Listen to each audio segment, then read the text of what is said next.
Merhaba sevgili takipçilerim. Yurt içinden ve yurt dışından beni takip eden tüm güzel kalplere bugün ilk kez karşılaşan yeni izleyicilerime ve dinleyicilerime kocaman hoş geldiniz diyorum.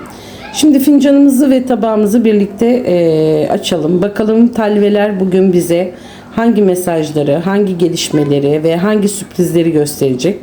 Enerjiniz neye açıksa, gönlünüzden ne geçiyorsa falınızda karşınıza çıkan sembolleri birlikte yorumlayalım.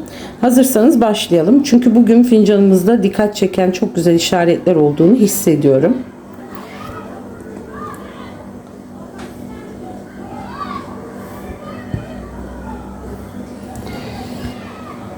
Evet, şimdi arkadaşlar öncelikli olarak burada dip kısmıyla başlamak istiyorum. Burada bir kol ve açık bir avuç içi görüyorum. Yani avuç kısmında bir el bu. Bu sembol bana destek, yardım ve koruyucu bir el enerjisi veriyor sanki.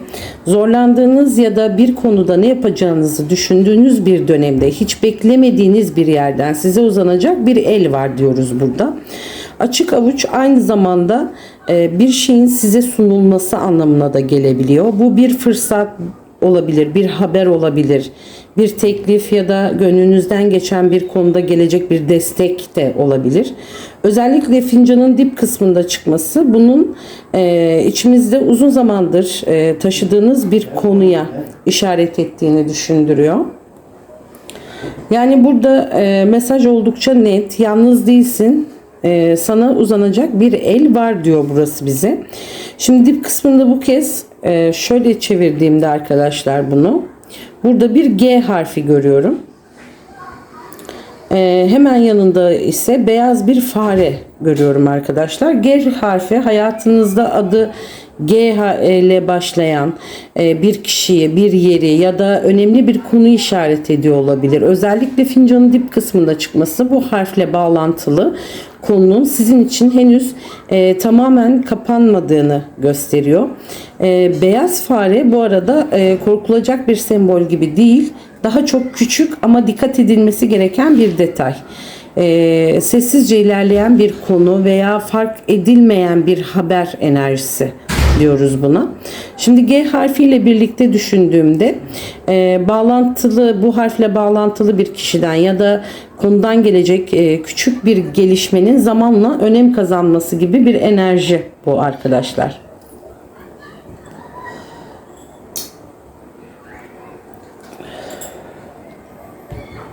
Şimdi fincanımızın kenarlarına doğru geldiğimde şimdi sanki burada bir tencere ya da bir kazan diyelim buna başında bekleyen iki kişi görüyorum. Bu iki kişi adeta bir şeyin pişmesini, olgunlaşmasını bekliyor. Şimdi etraftaki gözler ise oldukça fazla bir göz var burada arkadaşlar. Bu konu sadece sizin etrafınızdan değil, çevrenizdeki insanlar tarafından da izlenmesini ve merak edildiğini düşündürüyor bana. Birileri sizinle ilgili bir gelişmeyi takip ediyor da olabilir arkadaşlar. Ama burada çok güzel bir detay. Ortam temiz, ferah ve aydınlık. Bu yüzden bu bekleyişin sonunda güzel ve olumlu bir sonuç alma enerjisini hissediliyor. Bir şey şu anda hazırlanıyor, şekilleniyor. Henüz zamanı tamamlanmamış gibi duruyor. Bir fincanın yani burada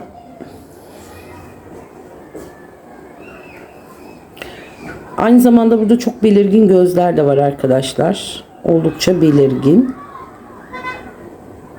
Şimdi burada bir yol var ama bu yol bakın dip kısma doğru ilerleyen bir ok işareti var. Başında yani fincanın ağız kısmından açık bir yol, kapalı değil, ancak fincanın ağız kısmından aşağıya doğru inen bir ok var.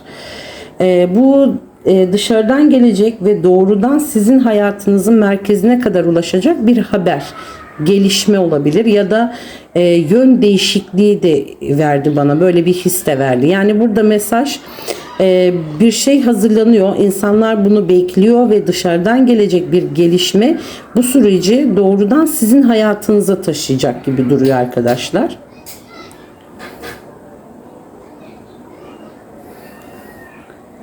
Şimdi bu ok işaretinin hemen bakın burada çok belirgin gözler mevcut.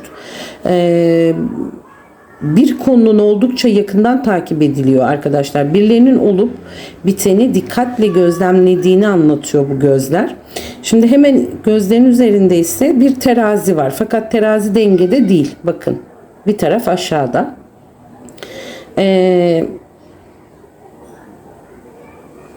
Bir taraf ağır basıyor. Öyle diyeyim size.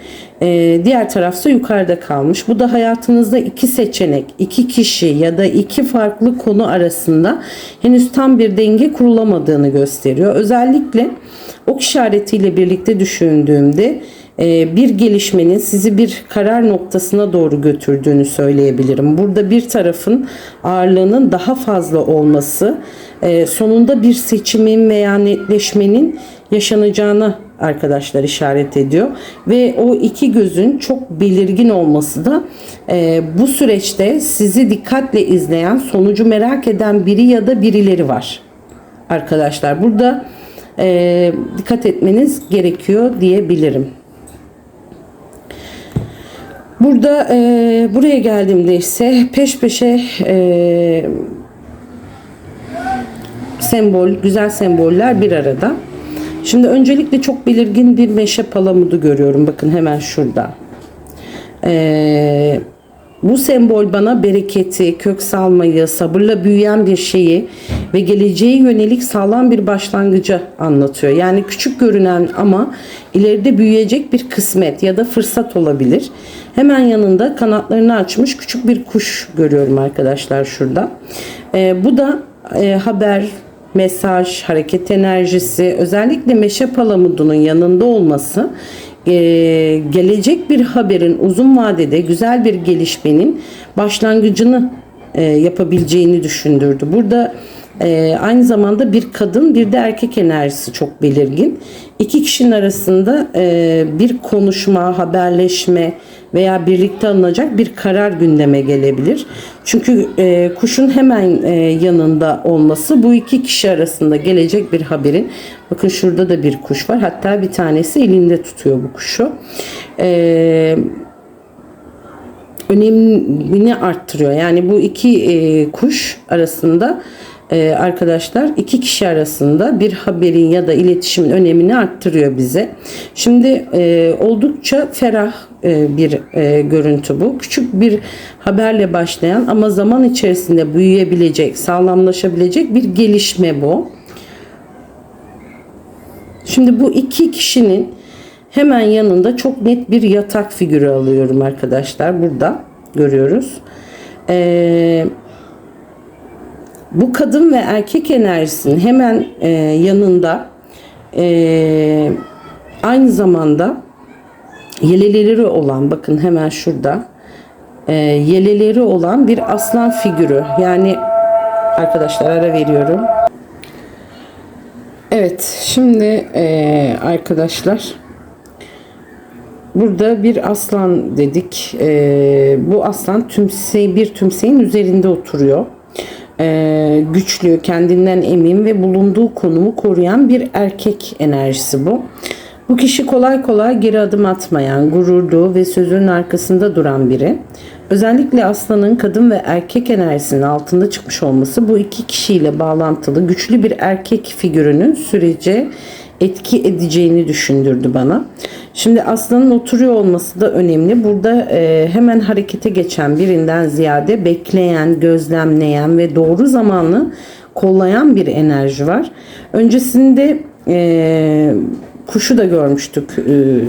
Bunu da düşünürsek bu bekleyen güçlü erkek figüründen gelecek bir haber, konuşma veya bir adım gündeme gelebilir.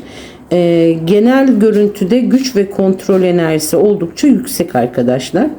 Aynı zamanda burada bir yatak figürü dedik. Bu yatak arkadaşlar yatağın yanında yine az önce bahsettiğimiz iki kişi var. Bu Bu sembolü iki kişinin özel hayatı, yakınlığı veya birlikte yaşadığı bir sürecin gündeme gelmesi şeklinde yorumlayacağım.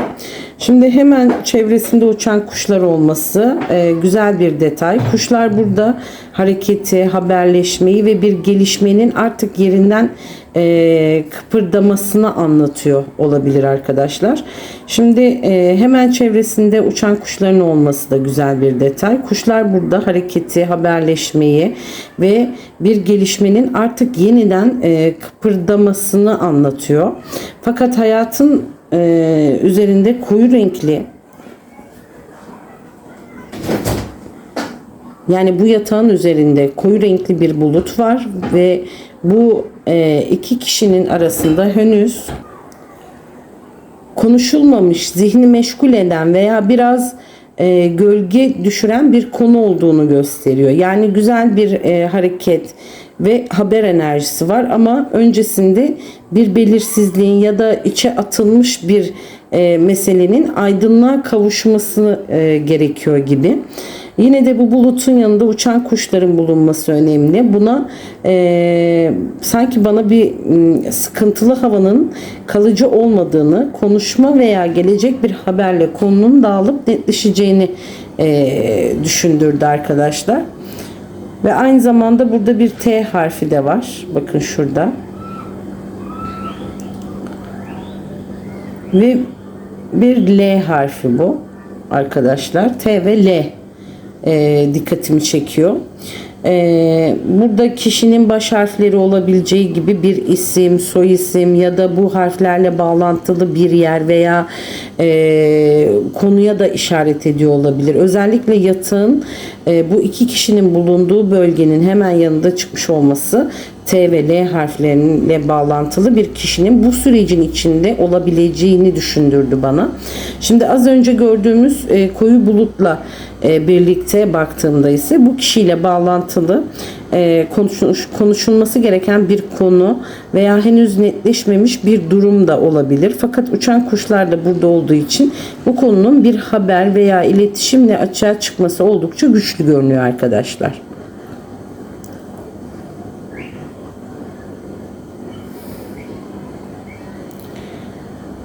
Şimdi burada yatağın diğer tarafına geldiğimde bakın elinde bir uçan kuş yine ama bunu elinde tutuyor bu suliyet. Biraz kilolu bir yapısı var.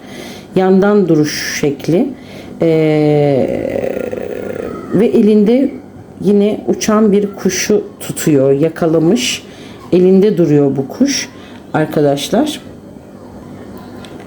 Kuş burada yine haber, mesaj, iletişim enerjisi taşıyor. Fakat bu kez kuş uçmuyor.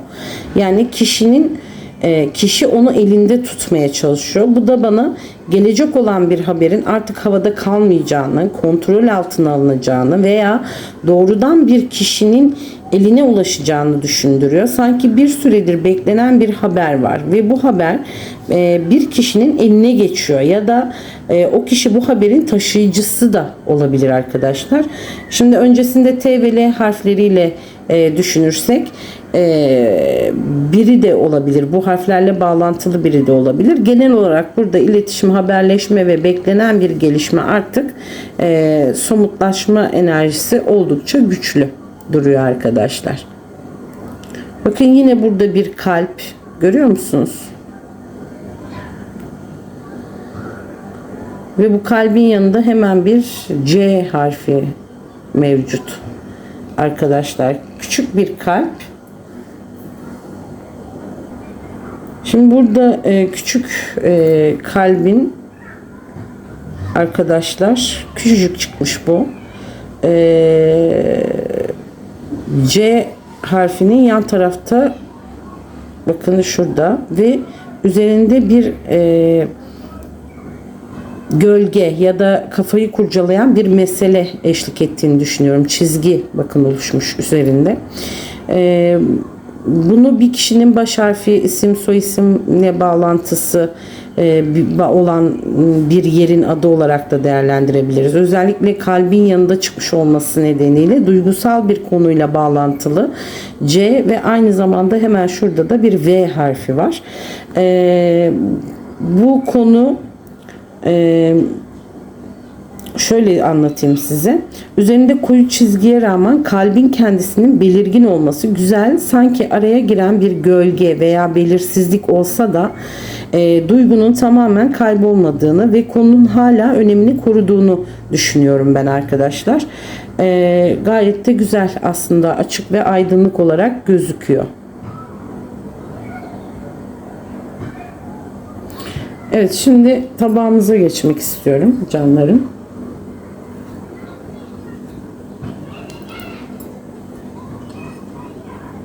Ne ya?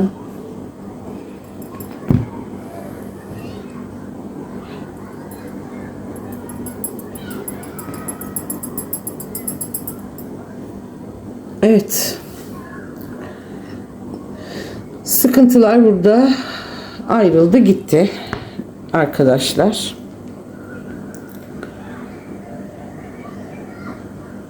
Şimdi burada bakın, bir kuş gagası ve kuşun hemen üzerinde bir kişi var. Ancak bu kişinin elinde bir şey var ve etrafa alevleri sıçrıyor canlarım. Yani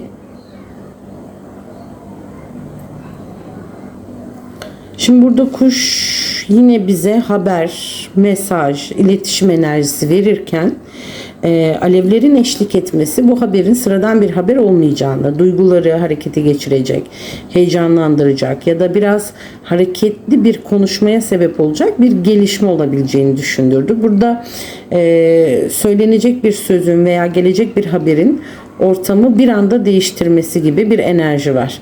Alevler aynı zamanda güçlü bir istek, kararlılık ve harekete geçme enerjisi taşıyor. Yani kuşun getirdiği mesajla birlikte beklenmedik bir etkisi, güçlü bir gelişme kapıda gibi görünüyor arkadaşlar. Çünkü şu anda bakın, bu kişinin elindeki şeyle birlikte alevler yukarıya doğru çıkıyor. Şimdi burada yine bakın, bir kaplumbağa evini sırtında taşıyor arkadaşlar.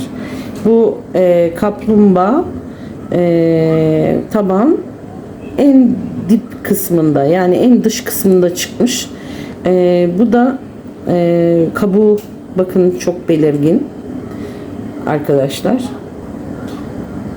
Şimdi kaplumbağa burada yavaş ama sağlam ilerleyen bir süreç ve kalıcı bir sonuç enerjisi veriyor. Kabuğun bu belirginliği özellikle güvende kalma, kendini koruma ve temkinli hareket etme temasını güçlendiriyor. Yani önünüzdeki gelişme belki bir anda olmayacak, fakat adım adım ilerleyen ve sağlamlaşan bir süreç olabilir. Acele etmek yerine zamanını beklemek burada daha doğru görünüyor. Dış kısmında çıkmış olması, yani tabağın en uç kısmında çıkmış olması, bu da bana bu konunun hayatınızda daha geniş bir alana yayılarak zaman içerisinde şekilleneceğini söylüyor arkadaşlar. Şimdi bakın, burada yine iki süliyet. Bir tanesi dizlerinin üstüne çökmüş. Önündeki kişiyle öndeki kişi, yani diz çökmüş ama birinin önünde diz çökmüş arkadaşlar. Şimdi öncelikle burası bana saygı, kabullenmiş ve bir konunun önünde eğilme enerjisi veriyor. İki kişinin aynı noktada olması ve bir tanesinin diz çökmüş olması aynı meseleyle ilgili ortak bir karar, özür ya da birinden destek isteme durumunu gösteriyor arkadaşlar. Önlerinde duran kişi, bu diz çökmüş kişinin burada daha çok güçlü ve söz sahibi bir konumda görünüyor. Yani iki kişinin üçüncü bir kişiden gelecek kararı veya cevabı beklemesi gibi bir enerji bu. Özellikle önceki sembollerimizle birlikte bekleyiş ve haberleşme temalarıyla birlikte düşündüğümüzde bir konunun artık karar aşamasına gelindiğini ve bu kararın bir kişi tarafından belirleyici şekilde verileceğini söyleyebiliriz burada. Tabağımızın geneline baktığımda arkadaşlar, tabağın geneli oldukça aydınlık ama burada küçük bir topluluk var aynı zamanda. Aynı zamanda üst kısımda da var bu topluluk ama genelde telveler birbirinin içine girmiş. Çok bir şekil, net bir şekil oluşturmamış arkadaşlar. Ama uçan kuşlarımız da mevcut yine burada. Gayet olumlu bir tabak görüntüsü var. Yani burada tabak çok aydınlık ve ferah arkadaşlar. Koyulaşıp sıkışmamış telveler. Genel anlamda önümüzün açık olduğunu düşündürdü bana. Burada küçük bir topluluklar, üst kısımda yine bir kalabalık enerji dedik. Fakat telveler birbirine karışmış ve çok net şekiller oluşturmamış. Bu bana çevrenizde birden fazla kişinin dahil olduğu, henüz tam olarak netleşmemiş bir konu olduğunu gösteriyor. Herkesin düşüncesi veya beklentisi farklı olabilir. Ama buraya yine uçan kuşların girmesi çok güzel. Kuşlar burada haber, iletişim ve hareketi güçlendiriyor. Yani bu karmaşık görünen durumun içerisinde haberlerin gelmesiyle birlikte taşların yerine oturması ve bazı şeylerin netleşmesi mümkün. Genel olarak tabak gerçekten olumlu ve aydınlık.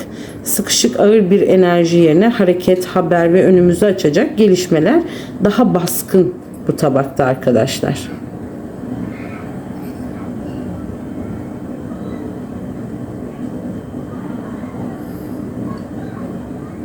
Bakın hep iki kişi. Görüyor musunuz?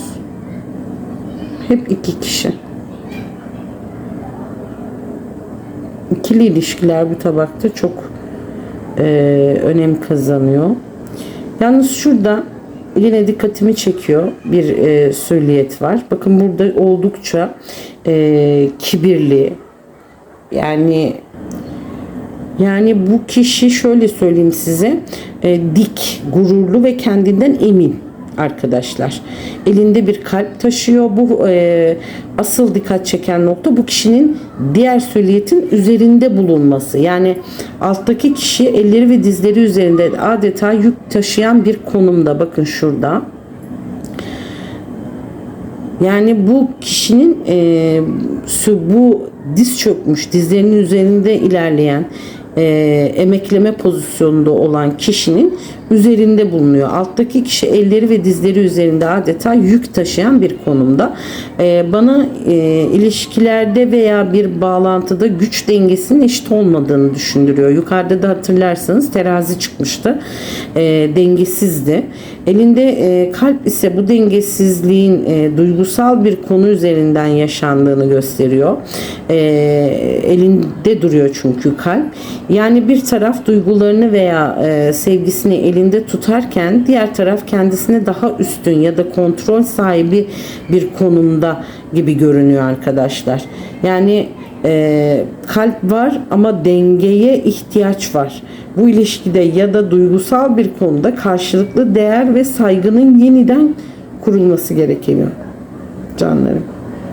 Çünkü şöyle bakın, yani bu insanın üzerinde bu kişi. Kalp de elinde.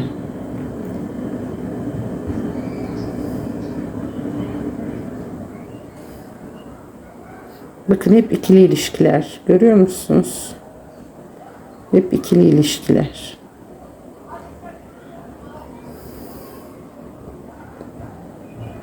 Şimdi burada yine çok açık bir süliyet var. Bakın şurada arkadaşlar. Sanki bir yerde oturmuş. Bu kişi bir yerde oturuyor ancak etrafı çok aydınlık, çok temiz. Sanki hatta ağaç budağının üstünde oturuyor bakın. Görüyor musunuz? Ağaç dalının üzerinde oturuyor ve sırtı dönük bize. Bakın ayakları. Ağaç dalının tam bu V şeklinde şurada oturmuş bir kişi bu.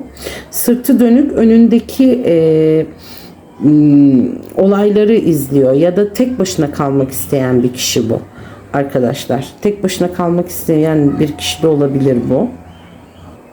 Şimdi bu kişinin çevresi çok aydınlık, temiz, Bu nedenle ben bu görüntüyü olumsuzluktan ziyade kişinin kendi içine döndüğü, biraz uzaklaşıp düşüncelerini toparladığı bir dönem olarak yorumlayacağım. Sırtının bize dönük olması dış dünyadan bir süreliğine uzaklaşmayı, yaşananları uzaktan izlemeyi ve değerlendirmeyi anlatıyor. Belki de bu kişi şu an kalabalıktan uzaklaşıp tek başına kalmak, kendi kararını vermek ve önündeki yolu görmek istiyor.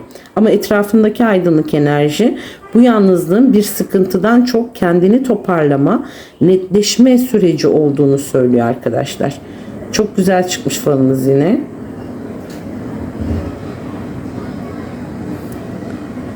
Ve aynı zamanda burada bir kirpi var. Bakın. Görüyor musunuz? Şurada. Bir kirpi bu. Çok tombul bir kirpi arkadaşlar.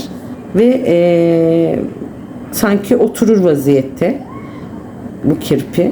Ve dışarıdan hane içine doğru dönük duruyor.